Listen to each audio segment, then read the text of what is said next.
نیچے اترو میرے بستر سے۔ اس کی دھاڑ کمرے کے سناٹے میں گونجی۔ حورین جو سرخ جوڑے میں سمٹی بیٹھی تھی، خوف سے لرز کر ننگے پاؤں فرش پر آ کھڑی ہوئی۔ ارحم سکندر نے اس کا بازو دبوچ کر اسے آئینے کے سامنے کھڑا کیا اور نفرت سے بولا، شکل دیکھیے اپنی، تم میری مرحوم بیوی کی جگہ لینے آئی ہو۔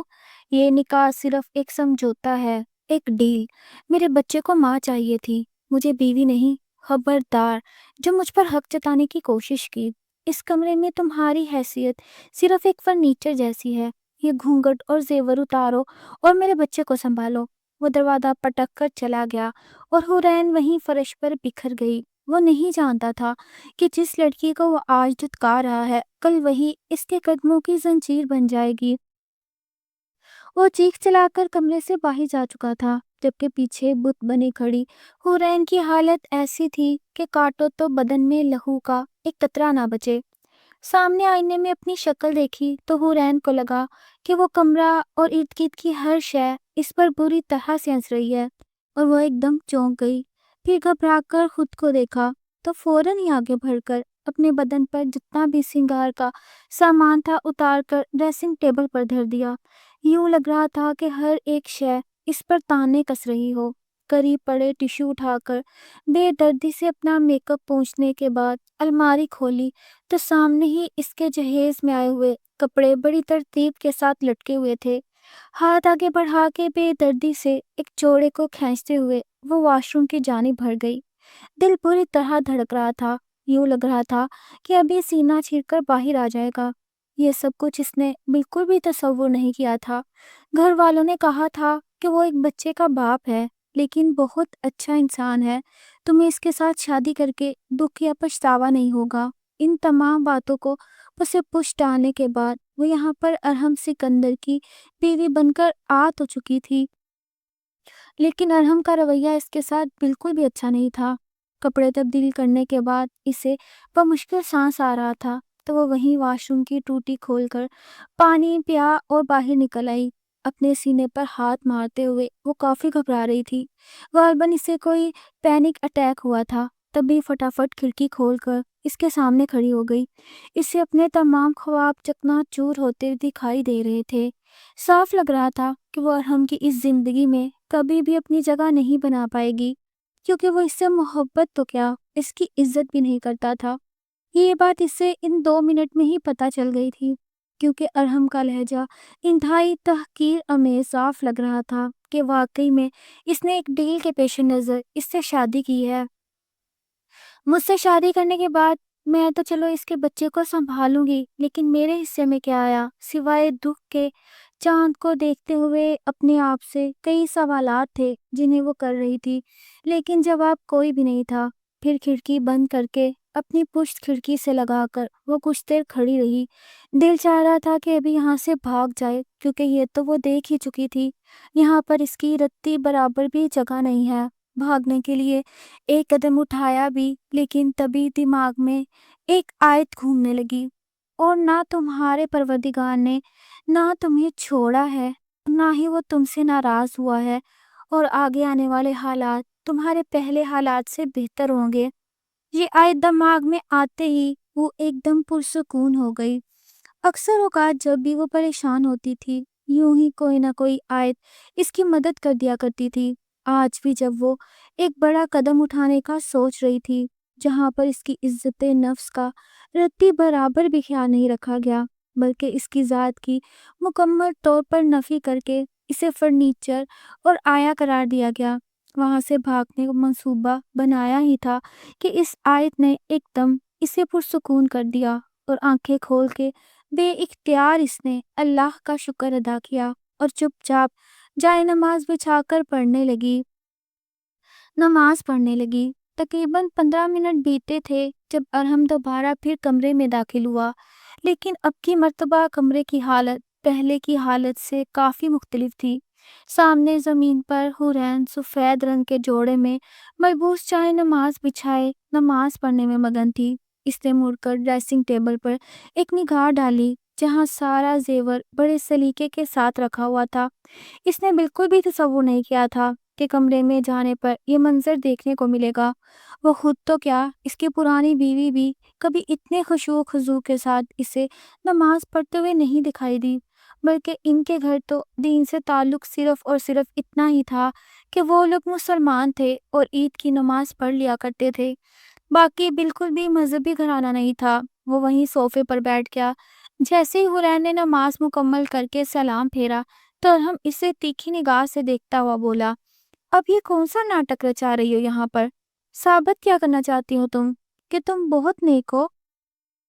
یہ بات سن کے حرین، جو اس کی کسی بات پر پریشان نہ ہونے کا سوچ چکی تھی، ایک دم سے چیل کی مانند اٹھی اور اس کی طرف تیزی سے بڑھتے ہوئے بولی، خبردار، جو آئندہ اپنی گھٹیا سوچ کو میرے یا میرے مذہب پر ضائع کرنے کا سوچا تو تمہاری جرت کیسے ہوئی اس لہجے میں مجھ سے بات کرنے کی؟ وہ ایک دم دانت پیستے ہوئے بولا، اور آپ کی جرت کیسے ہوئی میرے یا میرے اللہ کے تعلق پر انگلی اٹھانے کی؟ میں پہلی اور آخری مرتبہ آپ کو روک رہی ہوں، آئندہ ایسا نہیں ہونا چاہیے۔ باقی آپ جو کہیں گے میں آپ کے بیوی کے طور پر ماننے کے لیے تیار ہوں۔ آپ نے مجھے فرنیچر کہا، میں نے برداشت کر لیا۔ آپ نے مجھ سے اپنی بیوی کا رتبہ چھین لیا، میں نے کچھ نہیں کہا۔ ٹھیک ہے، میں یہاں پر آپ کے بچے کو پالنے آئی ہوں تو وہی کروں گی۔ آپ ہماری شادی کو ایک ڈیل کی طرح لے رہے ہیں تو آپ کی مرضی، میری طرف سے کوئی پریشانی آپ کو نہیں آئے گی۔ ایک دم اتنا بولنے کے بعد اسے سانس چڑھ گیا تھا اور ہم حیرت سے اس کی شکل دیکھنے لگا۔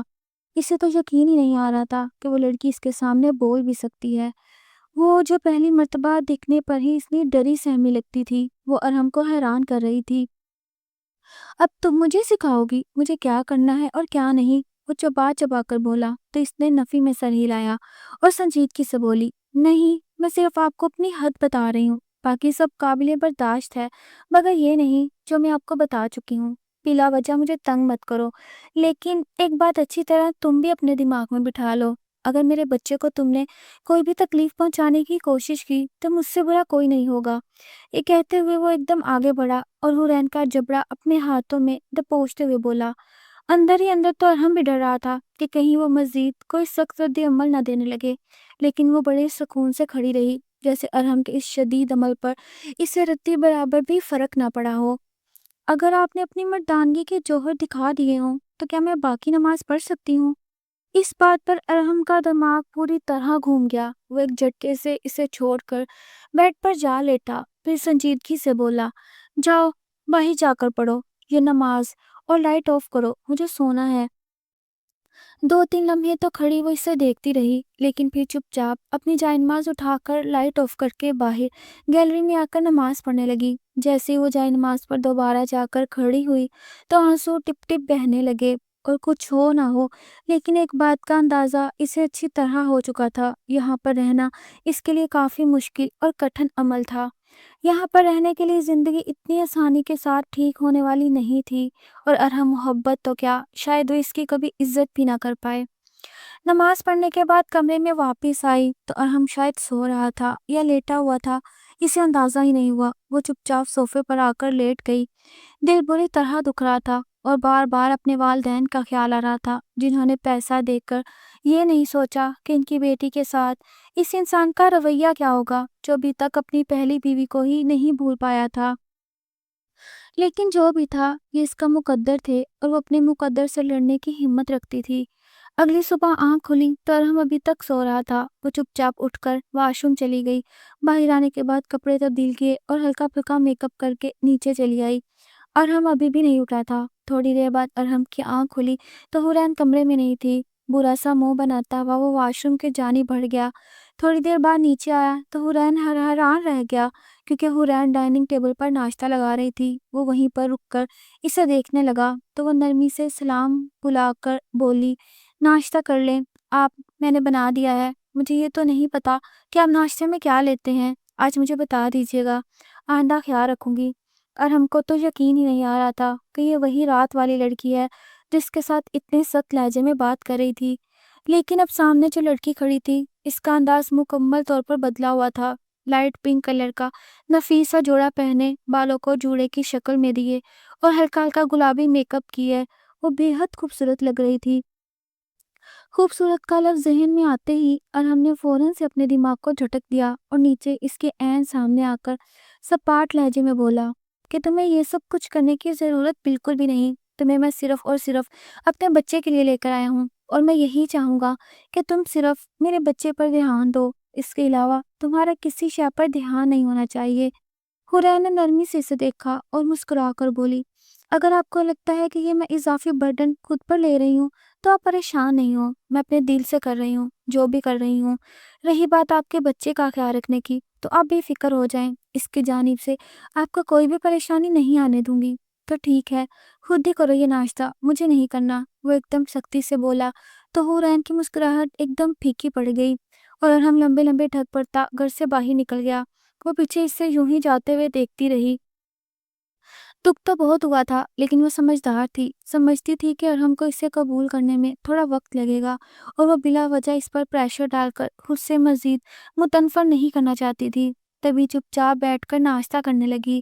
ناشتہ کرنے کے بعد باہر ایک گاڑی آ کر رکی تو دیکھا ارحم کی ماں یعنی اس کی ساس زوحان کو اپنی گود میں لیے گھر کے اندر داخل ہو رہی تھی۔ انہوں نے حورین کو دیکھتے ہی مسکرا کر سلام کیا اور پھر نرمی سے اس کا ماتھا چوم کر بولی، ہاں تو بتاؤ میرا بچہ کیسا لگا تمہیں میرا بیٹا؟ میں مانتی ہوں کہ شروع میں تھوڑا خروش ہوگا، لیکن بعد میں ٹھیک ہو جائے گا۔ اس بات پر حورین نرمی سے مسکرا دی، البتہ اس نے کوئی بھی بات نہیں کی تھی۔ پھر زوحان کو اپنی گود میں لے کر پچکارنے لگی، آنٹی آپ نے بلا وجہ یہاں تک آنے کا تکلف کیا، آپ رات کو یہاں پر رک جاتی، مجھے کوئی بھی ایشو نہیں تھا۔ حالانکہ یہ بات مجھے اچھی طرح پتا تھی کہ میں یہاں پر زوحان کے لیے ہی آ رہی ہوں، پر آپ اپنی بیٹی کی طرف چلی گئیں، مجھے بالکل بھی اچھا نہیں لگا۔ اس بات پر نغمہ بیگم نے پیار سے اس کے بالوں پہ ہاتھ پھیرا اور بولی، نہیں بچہ تم پریشان مت ہو، باقی پوری عمر زوحان کو ہی سنبھالنا ہے، کم سے کم ایک رات تو تم میاں بیوی کو اکٹھے دے سکتی تھی نا۔ یہ بول کر وہ شرارت سے مسکرا دی تو حورین بھی ان کی بات پر مسکرا دی، لیکن اندر ہی اندر کافی کٹ رہا تھا۔ ارے یہ کیا، تم نے ناشتہ بھی بنا لیا، ملازمہ کو بولتی، پہلا دن ہے ابھی تمہارا، نئی نویلی دلہن کو ہی کاموں پر لگا دیا۔ نہیں آنٹی، وہ میرا خود کا دل چاہ رہا تھا، مجھے ملازموں کے ہاتھ کا کھانا کھانا بالکل بھی اچھا نہیں لگتا، میں اپنا کھانا ہمیشہ خود بناتی ہوں، بلکہ گھر میں بھی ناشتہ بنانے کی مجھے عادت تھی، یہاں پر بھی بنا دیا۔ تو ارحم ناشتہ کر کے نہیں گیا؟ انہوں نے ناشتے کی جانب ایک نگاہ دوڑاتے ہوئے پوچھا تو حورین خاموش ہو گئی۔ وہ انہیں جواب دینا چاہتی تھی، لیکن کچھ بولا ہی نہیں گیا، جس پر نغمہ بیگم نے اس کا ہاتھ نرمی سے اپنے ہاتھ میں لے لیا اور بولی، بیٹی میں مانتی ہوں شروع میں کافی مشکل ہوتا ہے مردوں کے لیے ایک نئی اور انجان عورت کو قبول کرنا، میرے بیٹے کے لیے بھی مشکل ہو رہا ہوگا، لیکن تمہیں صبر اور تحمل سے کام لینا ہوگا، ٹھیک ہے؟ اس بات پر حورین نے نرمی سے ہاں میں سر ہلا دیا، اور کیا کہتی اس کے علاوہ۔ باقی پورا دن وہ ارحم کی واپسی کا انتظار کرتی رہی۔ مہمان بھی ان کے گھر آ چکے تھے، سب بہت خوش دکھائی دے رہے تھے سوائے حورین کے۔ تقریباً 6 بجے اور ارحم گھر واپس آیا تو موبائل پر کسی کے ساتھ بات کر رہا تھا۔ گھر کے اندر داخل ہوا تو نغمہ بیگم نے اسے اپنی جانب بلایا اور سختی سے بولی، بیٹا کہاں تھے تم؟ جانتے ہو نا آج تمہاری شادی کا پہلا دن ہے اور تم پہلے دن ہی غائب ہو گئے تھے۔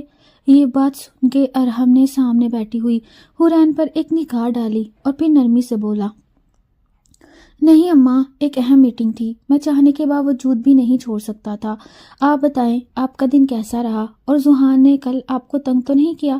یہ کہتے ہوئے اس نے قریب کھیلتے ہوئے زوحان کو اپنی گود میں اٹھا لیا۔ نہیں دادو کو کہاں تنگ کرنا ہے، خیر میں تمہیں بتانا چاہتی تھی کہ میں کچھ دیر کے لیے ماما کی طرف رک ہی رہی ہوں، لیکن کیوں اماں، وہ آپ کی بیٹی ہے اور بیٹیوں کی طرف مائیں نہیں رکتی، آپ یہیں میری طرف ہی رک رہی ہیں جیسے پہلے رکتی تھی۔ لائبہ کی موجودگی میں انہوں نے نفی میں سر ہلایا اور کہا، نہیں بیٹا، مجھے اچھی طرح پتا ہے میں کیا کہہ رہی ہوں، اور تم بھی مجھے بلا وجہ مت روکو، جب مجھے بہتر لگے گا میں آ جاؤں گی۔ باقی تمہاری بیوی بہت اچھی ہے، پورا دن بہت خیال رکھا، میں تم سے بھی یہی امید کرتی ہوں کہ تم بھی اس کا بہت زیادہ خیال رکھنا۔ اس بات پر ارحم نے کوئی جواب نہیں دیا، بس ایک نگاہ حورین پر ڈال کر دوبارہ پھر اپنے بیٹے کے ساتھ کھیلنے میں مگن ہو چکا تھا۔ کچھ دیر میں اماں اور باقی مہمان بھی وہاں سے جا چکے تھے۔ ان کے جانے کے بعد حورین اٹھ کر کچن میں چلی آئی، جبکہ ارحم اپنے بیٹے کو لے کر اپنے کمرے میں چلا گیا تھا۔ تھوڑی دیر بعد حورین ایک ٹرے میں کھانا لیے کمرے میں گئی تو دیکھا زوحان سو چکا تھا۔ کھانا دیکھتے ہی ارحم نے ابرو چکا کر پوچھا، یہ تم کس کے لیے لائی ہو؟ جس پر وہ نرمی سے بولی، آپ کے لیے لائی ہوں، صبح بھی آپ نے ناشتہ نہیں کیا تھا۔ تو وہ ایک دم چڑ کر بولا، کیا بات ہے، جب میں نے منع کیا ہے کہ تم میری اتنی پرواہ مت کرو تو بلا وجہ کیوں مجھ پر سوار ہونے کی کوشش کر رہی ہو؟ مجھے نہیں کھانا تمہارے ہاتھ کا کھانا، بھوک لگے گی تو مجھے خود بھی کچھ بنانا آتا ہے، بنا کر کھا لوں گا، تمہارا محتاج نہیں ہوں، صرف مجھے اپنے بچے کے لیے تمہاری ضرورت ہے۔ ارم انتہائی تیکھے لہجے میں یہ تمام جملے بول رہا تھا۔ حورین کو برا تو لگ رہا تھا، لیکن وہ خاموشی سے کھڑی اس کی باتیں سنتی رہی۔ صاف لگ رہا تھا کہ ارم کافی جھنجھلایا ہوا ہے۔ آپ نے کچھ کھایا ہے؟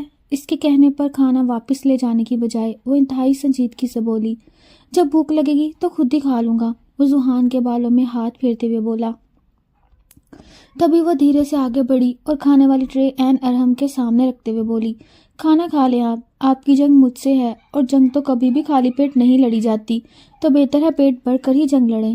اتنا کہنے کی دیر تھی کہ ارہم نے پوری قوت سے ٹرے اٹھا کر زمین پر پٹک دی۔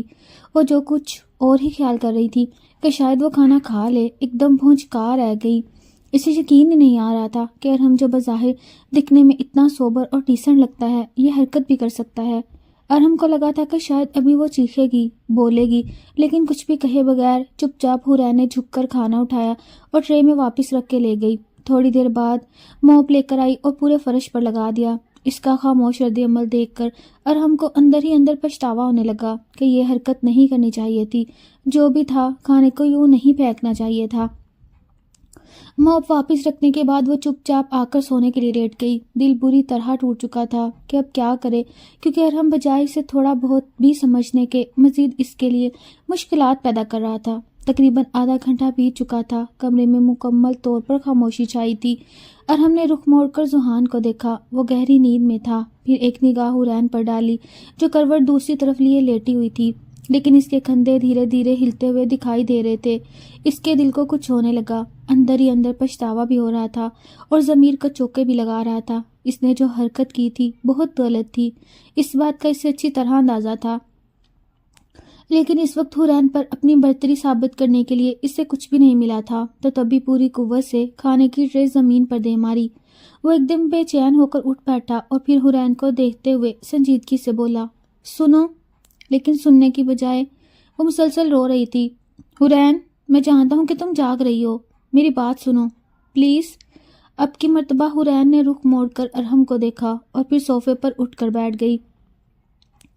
اس کی نگاہیں اپنی گود میں رکھے ہوئے ہاتھوں پر جمی تھی، لیکن ارہم اتنی دور بیٹھنے کے باوجود بھی یہ دیکھ سکتا تھا کہ اس کی آنکھیں رونے کی وجہ سے کافی سوجی ہوئی ہیں، مگر اب اس کے چہرے پر آنسوؤں کا ایک بھی نشان دکھائی نہیں دے رہا تھا۔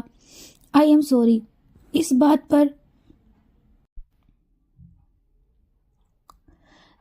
پر حورین نے حیرت سے آنکھیں اٹھا کر ارہم کو دیکھا، جس کے چہرے پر واقعی میں ندامت بڑی واضح دکھائی جا سکتی تھی۔ میں مانتا ہوں میں نے غلط کیا، بس تب مجھے غصہ آ گیا تھا کہ تم میری بات نہیں سمجھ رہی کہ مجھے کھانا نہیں کھانا، تو میں نے خیال نہیں کیا۔ ارہم صاحب، غصے کا مطلب یہ نہیں ہوتا کہ ہم اللہ کی نعمتوں کو یوں ناشکری سے زمین پر دے ماریں۔ ان لوگوں سے پوچھیں جنہیں 2 وقت تو کیا 3 دن تک کھانا نصیب نہیں ہوتا۔ باقی آپ میری جتنی بھی تذلیل کریں میرے لیے قابل قبول ہے، مگر آپ نے اللہ کی نعمت کے ساتھ جو کیا ہے اس کے آگے میں بے بس ہوں۔ ابھی آپ جانے اور آپ کا اللہ جانے۔ دیکھو، اتنے بڑے جملے تو مت کہو، میں مانتا ہوں میری غلطی ہے، میں تم سے معافی بھی مانگ رہا ہوں، لیکن درمیان میں سے ہٹ کر مجھے یوں اللہ کے روبرو تو مت لا کھڑا کرو، میں تو کہیں کا نہیں رہوں گا۔ وہ ایک دم بے چین ہو کر بولا، لیکن وہ خاموشی سے بیٹھی رہی۔ سو جائیں ارہم صاحب، مجھے بھی نیند آ رہی ہے۔ اس کے بعد کوئی جواب دیے بغیر وہ چپ چاپ سونے کے لیے لیٹ گئی، جبکہ ارہم فی الحال سونا نہیں چاہتا تھا۔ وہ اس موضوع پر مزید بات کرنا چاہتا تھا، مگر جب وہ کروٹ کے بل لیٹ گئی تو وہ ایک دم خاموش ہو گیا۔ چاہنے کے باوجود بھی بات نہیں کر پایا، لیکن اب کیا ہو سکتا تھا؟ سو چپ چاپ وہ بھی ذوحان کی جانب کروٹ لے کر سونے کے لیے لیٹ چکا تھا۔ اگلی صبح بھی حورین اس سے پہلے ہی اٹھ کر ناشتہ بنانے کے لیے چلی گئی تھی۔ ناشتہ بنانے کے بعد کمرے میں آ کر دیکھا تو ذوحان جاگ رہا تھا اور ارہم کے پیٹ پر بیٹھا کھے رہا تھا۔ نرمی سے اس نے ذوحان کو اپنی گود میں اٹھایا اور اپنے ساتھ لے کر نیچے آ گئی۔ ارہم نے کوئی بھی رد عمل نہیں دیا، وہ چپ چاپ تیار ہونے کے لیے واش روم کی جانب بڑھ چکا تھا۔ جب نیچے آیا تو حورین ذوحان کو فیڈر پلا رہی تھی۔ تیار ہو کر ارہم باہر جانے لگا تو وہ نرمی سے بولی، اگر آپ ناشتہ کرنا چاہیں تو ٹیبل پر رکھا ہوا ہے۔ اس بات پر ارحم نے مڑ کر دیکھا تو وہ پوری دل جمعی کے ساتھ ذوحان کو فیڈر پلانے میں مگن تھی۔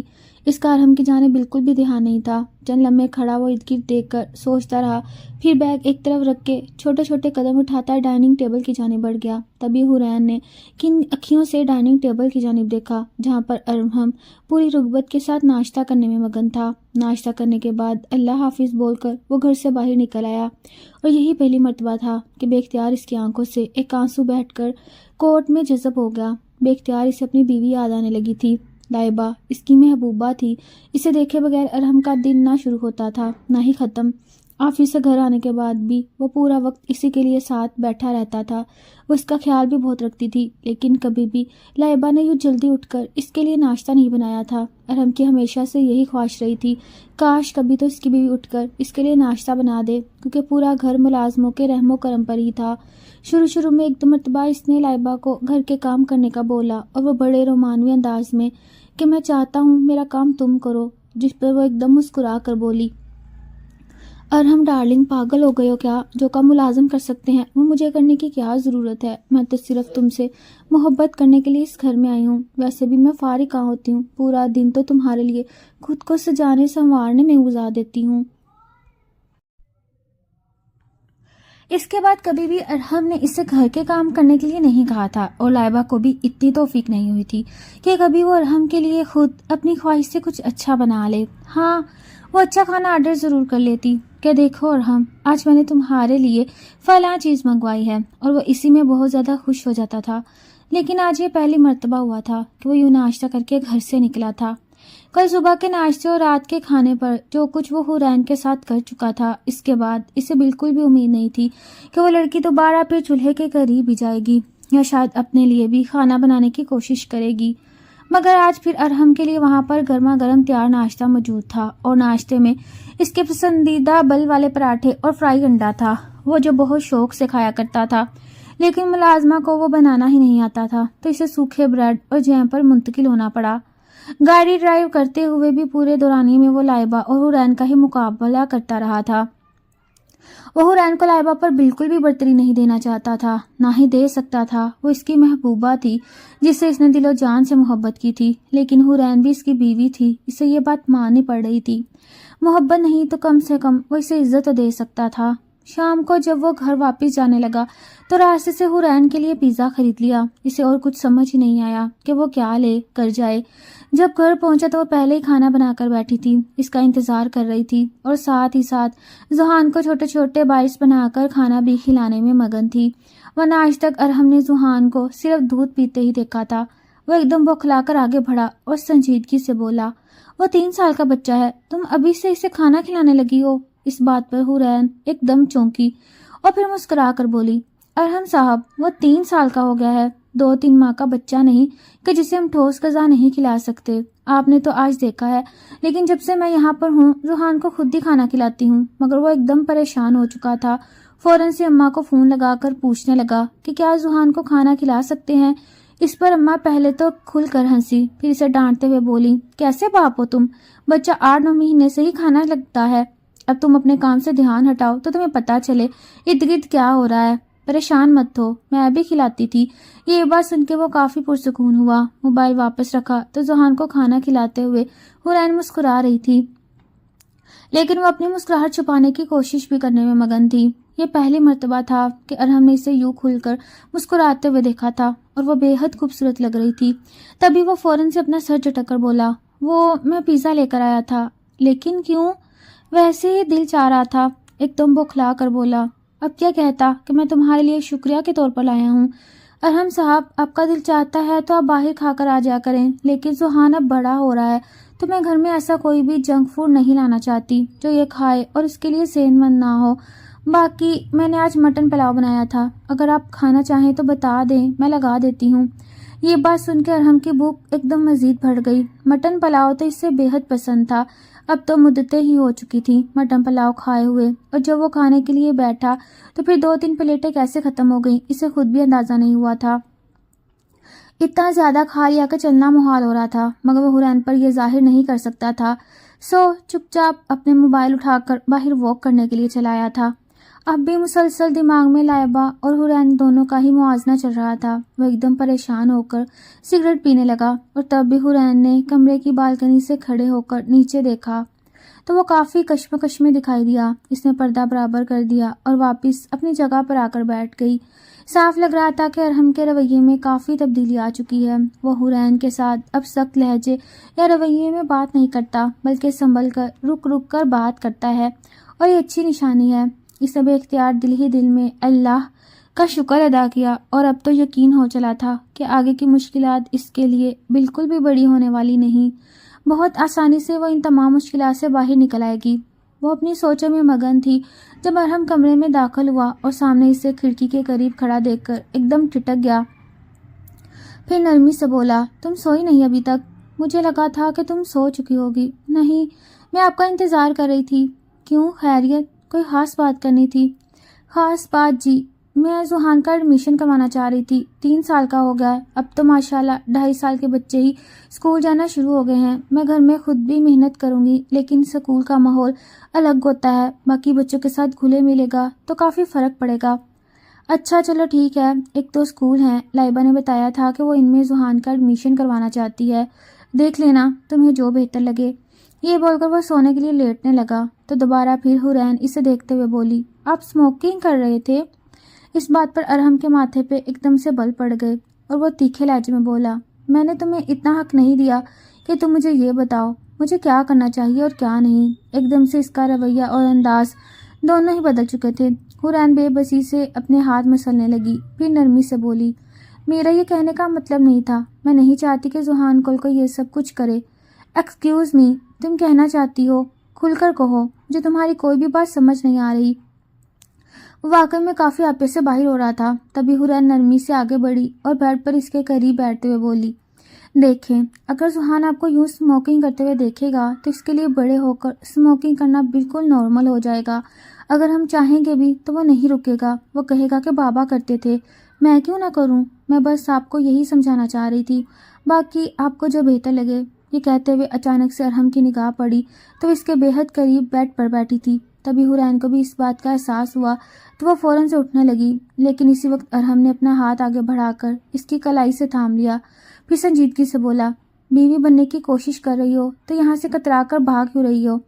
اس بات پر بغیر ڈرے یا جھجکے وہ سنجیدگی سے بولی، کیونکہ آپ کو میرا بیوی بننا پسند نہیں۔ میں صرف ذوحان کی ماں بن کر آپ سے بات کر رہی ہوں۔ اب آپ جو کریں میرا کوئی لینا دینا نہیں، اور میں جو آپ کو کہوں گی اس کا لینا دینا ہر طرح سے ذوحان کے ساتھ جڑا ہوا ہے۔ تو کیا مطلب؟ صرف اور صرف اس کی ماں بن کر ہی میرے گھر میں آئی ہو؟ وہ اس کی آنکھوں میں آنکھیں ڈال کر نرمی سے بولا، جس پر حورین بھی نرم لہجے میں بولی، بن کر تو میں آپ کی بیوی بھی آئی تھی، مگر آپ نے صرف مجھے ذوحان کی ماں بنا کر رکھ دیا۔ مگر خیر، مجھے کوئی اعتراض نہیں، آپ کو کوئی شکایت کا موقع نہیں ملے گا۔ یہ بول کر وہ اپنا ہاتھ چھڑواتے ہوئے اٹھ کر صوفے پر جا بیٹھی۔ دل کی حالت کافی خراب ہو رہی تھی، کیونکہ ارحم کا انداز کچھ اور ہی بتا رہا تھا۔ بظاہر تو وہ اسے اپنی بیوی نہیں سمجھتا تھا، لیکن جب وہ اس کے قریب جا کر بیٹھی تو اس کے چہرے کی رنگت ایک دم سے بدل گئی تھی۔ آخر اتنی دیر ہو گئی تھی ایک عورت سے دور رہتے ہوئے۔ وہ دونوں ہی سونے کے لیے لیٹ چکے تھے، لیکن دونوں ہی اپنی جگہ پر کافی الجھن میں مبتلا تھے۔ ارحم تھوڑی دیر تو سونے کی کوشش کرتا رہا، پھر بے چین ہو کر اٹھ کھڑا ہوا اور نیچے لون میں آ کر واک کرنے لگا۔ وہ تنگ آ گیا تھا، صبح سے ہی اس کے دماغ میں لائبہ اور حورین دونوں ایک ساتھ گھوم رہی تھیں۔ یوں لگ رہا تھا کہ ترازو کے ایک پلڑے پر لائبہ کھڑی ہے اور دوسرے پر حورین، اور اب حورین کا پلڑا بھاری ہے، کیونکہ لائبہ سے وہ محبت کرتا تھا۔ البتہ لائبہ ایسا کوئی کام نہیں کرتی تھی جو وہ چاہتا تھا کہ وہ اس کے لیے کرے، لیکن حورین ہر وہ کام کرتی تھی جو ارحم چاہتا تھا وہ اس کے لیے کرے، مگر وہ اس سے محبت نہیں کرتا تھا۔ عجیب ہی کشمکش تھی۔ آج جب وہ اس کے اتنے بے حد قریب آ کر بیٹھی تو ایک دم وہ بے چین ہونے لگا۔ اس وقت وہ لائبہ تک کو بھی بھول گیا تھا، اور اس بات پر اس سے اندر ہی اندر پشیمانی بھی ہونے لگی تھی کہ اتنی جلدی وہ اپنی بیوی کے ساتھ بے وفائی نہیں کر سکتا۔ وہ تو اس سے اتنی محبت کرتا تھا، اتنا چاہتا تھا۔ اس نے سوچ رکھا تھا کہ کبھی بھی وہ لائبہ کی جگہ پر کسی اور کو نہیں دے گا، مگر اب کیا ہوا تھا؟ حورین دن بدن لائبہ کی جگہ لے رہی تھی۔ یہ بات سوچتے ہی اس نے فوراً نفی میں سر ہلایا اور تلخی سے بولا، نہیں، بالکل بھی نہیں حورین، تم کبھی بھی لائبہ نہیں بن سکتی۔ یہ وہ آخری جملہ تھا جو واک کرتے ہوئے اس کے دماغ میں گھوم رہا تھا۔ پتہ نہیں کس وقت وہ کمرے میں آیا تو دیکھا اس کا فون مسلسل بج رہا تھا۔ رات کا آدھا پہر چل رہا تھا۔ فون اٹھایا تو آگے سے جو خبر ملی وہ دل ہلا دینے والی تھی۔ اس نے کی کمپنی کو سیل کر دیا گیا تھا۔ اس کی وجہ کیا تھی وہ نہیں جانتا تھا۔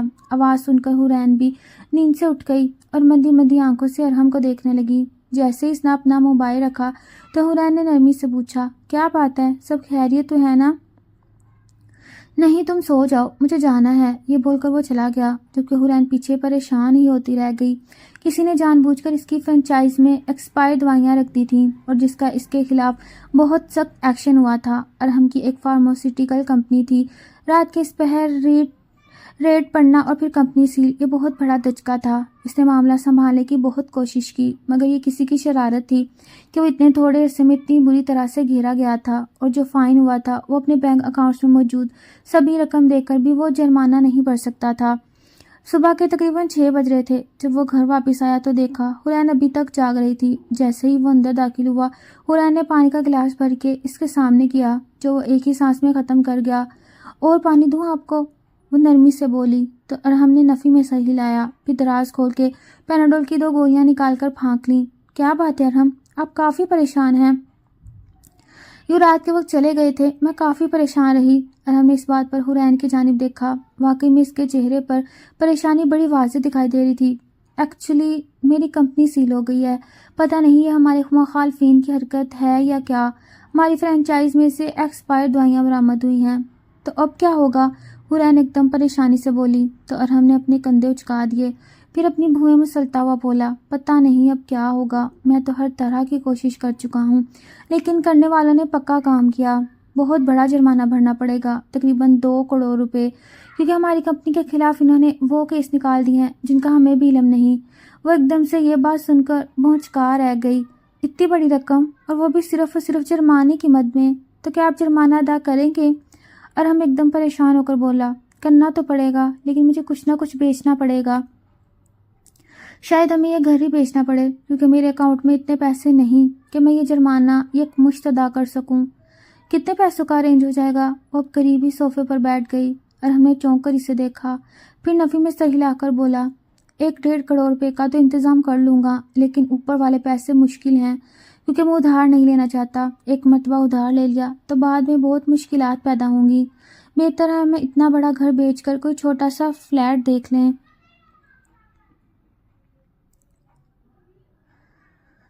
چلو ٹھیک ہے، اب مجھے تھوڑی دیر آرام کرنے دو، سو جاؤ، تم بھی تھکی ہوئی ہو۔ یہ بول کر وہ وہیں صوفے پر لیٹ گیا تھا۔ تبھی ذوحان بھی اٹھ گیا تو وہ ذوحان کو اپنی گود میں اٹھائے باہر چلی آئی۔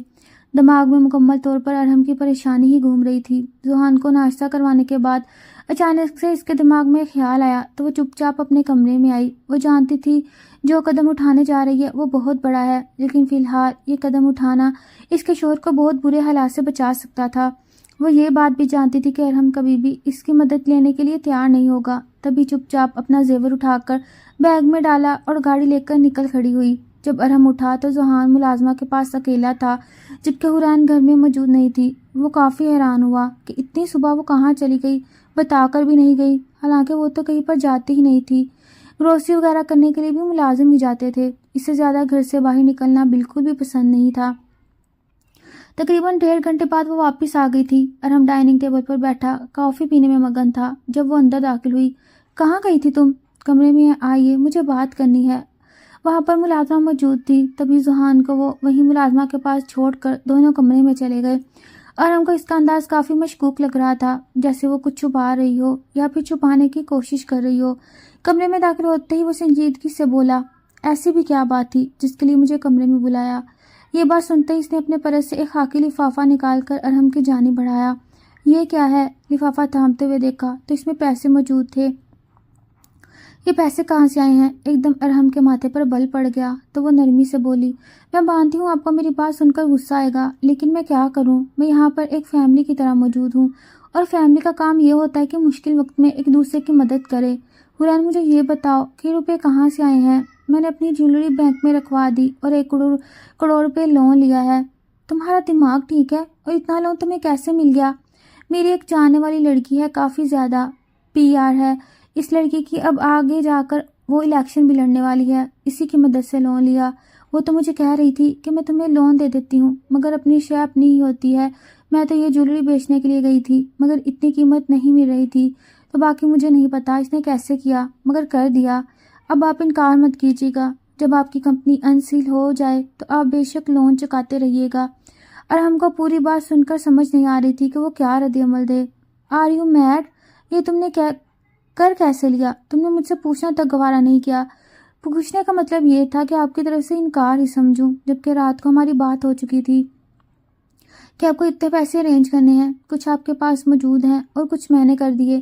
چلیے پریشان مت ہوئیے، لوٹا دیجیے گا، ابھی نیچے آ جائیں، میں ناشتہ بناتی ہوں۔ یہ بول کر وہ کمرے سے باہر نکل آئی، جبکہ ارحم پیچھے سے جاتے ہوئے دیکھتا رہا۔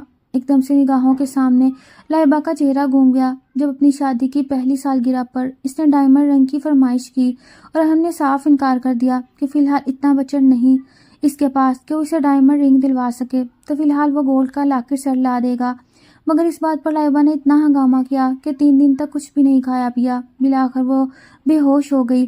وہ اسے ہاسپٹل لے کر جایا گیا تو پتہ چلا اس کا نروس بریک ڈاؤن ہوتے ہوتے بچا، اور تب ارحم کو احساس ہوا کہ اس کی بیوی اگر ایک شے کی فرمائش کر رہی ہے تو کبھی بھی وہ اپنی کہی بات سے پیچھے نہیں ہٹے گی۔ تبھی لون لے کر اسے لائبہ کو اس کی پسند کی ڈائمنڈ رنگ دلوائی تھی، لیکن یہاں پر اپنا اتنا سارا زیور حورین نے کتنی آسانی کے ساتھ بینک میں گروی رکھوایا تھا، اور صرف اس لیے تھا کہ وہ اپنے شوہر کی مدد کر سکے۔ شوہر بھی وہ جو اسے بیوی کا مقام تک نہیں دیتا تھا، بلکہ اس کی شکل تک دیکھنا گوارا نہیں کرتا تھا۔ مگر اس نے یہ نہیں دیکھا کہ ارحم اسے عزت دیتا ہے یا نہیں۔ اس کے شوہر کو اس کی ضرورت تھی تو بغیر بتائے یا پوچھے وہ مدد کرنے کے لیے میدان میں پہنچ چکی تھی۔ دوبارہ پھر ارحم نے اپنے ہاتھ میں تھامے ہوئے نوٹوں کو دیکھا تو اسے اپنے اوپر بے اختیار شرمندگی محسوس ہوئی۔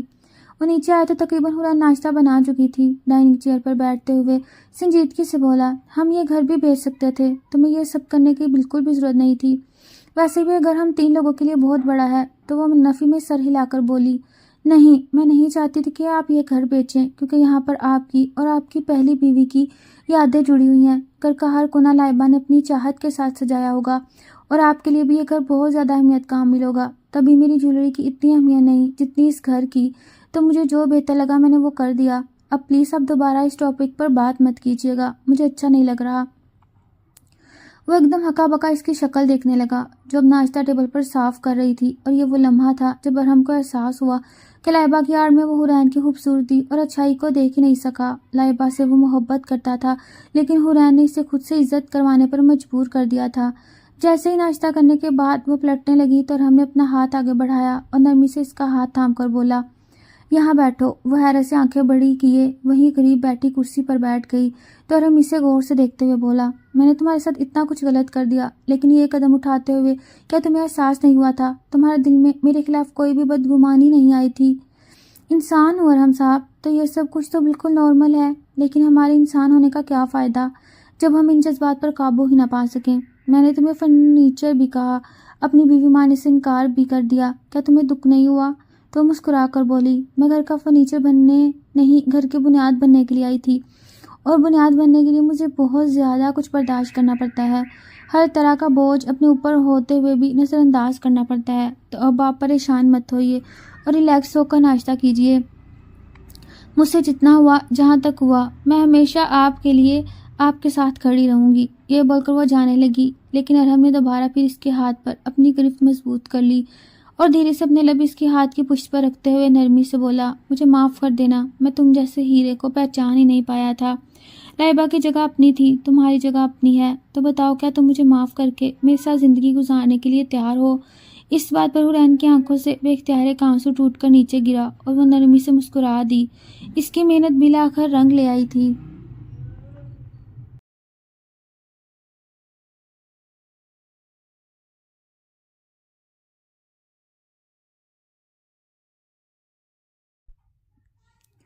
حورین کی آنکھوں سے گرنے والا وہ آنسو دکھ کا نہیں بلکہ اس کی فاتحانہ مسرت کا تھا جو ایک عورت کو اپنی خاموش قربانیوں کے صلے میں ملتی ہے۔ ارحم نے اس کا ہاتھ ابھی تک تھام رکھا تھا جیسے وہ اس خاموش معاہدے پر حورین کی مہر تصدیق کا منتظر ہو۔ حورین نے دھیرے سے اپنا ہاتھ چھڑوایا اور نم آنکھوں کے ساتھ مسکرا کر بولی، معافی مانگ کر مجھے شرمندہ نہ کریں، اب میرے مجازی خدا ہیں اور خداؤں سے شکوے تو ہو سکتے ہیں پر ناراضگی نہیں۔ ارحم کو لگا جیسے اس کے سینے پر موجود برسوں کا بوجھ ایک پل میں ہلکا ہو گیا ہو۔ اس نے اسی وقت عہد کیا کہ حوران کو وہ تمام خوشیاں دے گا جس کی وہ حقدار ہے۔ اگلا پورا ہفتہ ارحم کے لیے کسی کڑی آزمائش سے کم نہیں تھا۔ اس نے حوران کے دیے ہوئے پیسوں اور اپنے جمع شدہ ساسوں کی مدد سے جرمانہ ادا کیا اور دن رات ایک کر کے اپنی کمپنی کو دوبارہ فعال کرنے میں جت گیا۔ اس بھاگ دوڑ میں حوران اس کے پیچھے ایک مضبوط دیوار بن کر کھڑی رہی۔ وہ نہ صرف ذوحان کا خیال رکھتی بلکہ ارحم کے آفس سے آنے تک گرم کھانا تیار رکھتی اور اس کی تھکن اتارنے کے لیے اس کی باتوں کو توجہ سے سنتی۔ ارحم کو پہلی بار احساس ہوا محبت صرف سجنے سنورنے اور گھومنے پھرنے کا نام نہیں، بلکہ محبت تو وہ سکون ہے جو کسی کے وجود سے آپ کی روح میں اتر جائے۔ ایک رات جب ارحم دیر سے گھر لوٹا تو اس نے دیکھا حوران جائے نماز پر بیٹھی دعا مانگ رہی تھی۔ اس کی سسکیوں میں ارحم کے لیے دعائیں تھیں، اس کے کاروبار کی برکت کے لیے التجائیں تھیں۔ ارحم وہی دروازے پر کھڑا رہ گیا۔ اسے لگا جیسے اس گھر میں کوئی فرشتہ اتر آیا ہو۔ لائبہ کی یادیں اب دھندلی ہونے لگی تھیں۔ اس کی جگہ حوران کی عقیدت اور محبت نے لے لی تھی۔ کمپنی کا کیس ختم ہوا تو ارحم نے سب سے پہلا کام یہ کیا کہ بینک جا کر حوران کا تمام زیور واپس کروایا۔ وہ شام کو جب گھر آیا تو اس کے ہاتھ میں وہ خافی لفافہ نہیں بلکہ زیورات کا وہی ڈبہ تھا جو حوران نے ارحم کی خاطر قربان کر دیا تھا۔